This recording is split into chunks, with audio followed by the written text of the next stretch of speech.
Hello friends, welcome to Inforis TV. दोस्तों, मिस्र का शुमार दुनिया की कदीम तरीन तहजीबों में होता है। अहले मिस्र के हुस्न जमाल के चर्चे सदियों से मशहूर हैं और मिस्र की सहर अंगेज तारीख मलकाए क्लियोपेत्रा के बगैर नामुकम्मल है। आज की इस वीडियो में न सिर्फ हम मलकाए क्लियोपेत्रा की जिंदगी के बारे में दिलकश हक़ाइक़ से रोशनास कराएंगे, बल्कि उसने किस तरह अपने दो सगे भाइयों के साथ जिनसी ताल्लुकात कायम किए और इनसे मिस्र की सल्तनत हथियाई। ये सब कुछ हम आपको बताएंगे आज की इस वीडियो में। वीडियो शुरू करने से पहले दोस्तों, अगर आपने हमारा चैनल सब्सक्राइब नहीं किया तो इसको सब्सक्राइब कर लें। दोस्तों, मलकाए क्लियोपेत्रा मिस्री सल्तनत की आखिरी मलका थी जो 30 कबल मसीह से लेकर 51 कबल मसीह तक जिसने हुक्मरानी की और इसका तल्लुक बतलियामोस खानदान से था। इस खानदान ने मिस्र में 300 साल तक हुक्मरानी की और मिस्र के ज्यादातर हुक्मरानों का ताल्लुक भी इसी खानदान से था। कदीम मिस्री तारीख में क्लियोपेत्रा नाम की 7 मलकाएं गुजरी हैं, जिनमें से सबसे ज्यादा शोहरत इसी मलका ने हासिल की, जिसकी वजह से उसका बेपना हुस्न,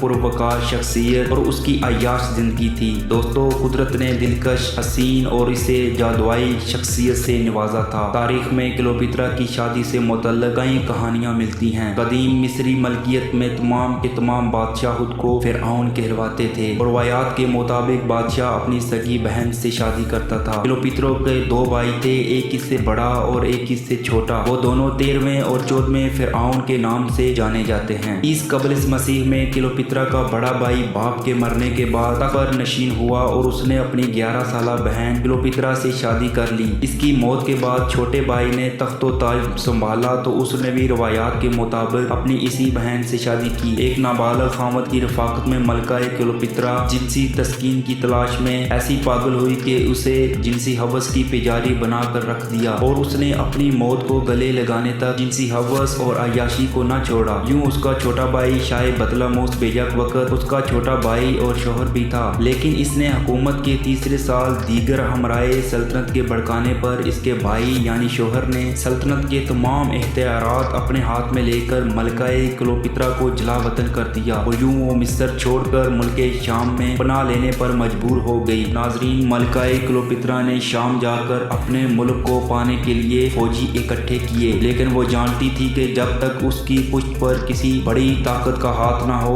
वो अपना मुल्क हासिल नहीं कर सकती। और यूं उसने इस मकसद के सूल के लिए इस दौर के सबसे बड़ी ताकत यानी कि रोम के शहंशाह जूलियस सीजर से राब्ता करने का फैसला किया। जूलियस सीजर भी उसके इश्क और हवस का पुजारी था और यूं इश्क और हवस का पहला निशाना यही शहंशाह बना। जूलियस सीजर पहले भी एक दफा उसकी भाई की शादी में मिस्र आया था और क्लियोपेत्रा के सहर अंगेज हुस्न का शिकार होकर 2 साल तक मिस्र में ही मुकीम रहा। क्लियोपेत्रा जो हसीन होने के साथ साथ इंतहाई शातिर भी थी, उसने पता चला लिया था कि जूलियस सीजर उसके हुस्न का आशिक है, इसलिए क्लियोपेत्रा भी जूलियस सीजर तक पहुंचने के लिए हर कोशिश करना चाहती थी। और यूं उसने एक तरकीब निकाली। उसने अपने आप को एक कालीन में लपेटा और इस कालीन को अपने खास आदमी के जरिए जूलियस सीजर तक पहुंचाया। ये भी मुमकिन था कि जूलियस सीजर इसको पकड़कर इसके बड़े भाई यानी कि इसके शोहर के हवाले कर देता और वो उसको कत्ल कर देता। क्लियोपेत्रा को अपने हुस्न और जूलियस सीजर की हवस पर इतना एतमाद था कि उसने ये आखिरी पत्ता खेलने का फैसला किया। जूलियस सीजर के सामने जब कलीन को निकाला गया तो इसमें से क्लियोपेत्रा बरामद हुई। उसने क्लियोपेत्रा की तरफ देखकर ठहका लगाया और क्लियोपेत्रा की तवक्को के ऐन मुताबिक जूलियस सीजर इसके हुस्न का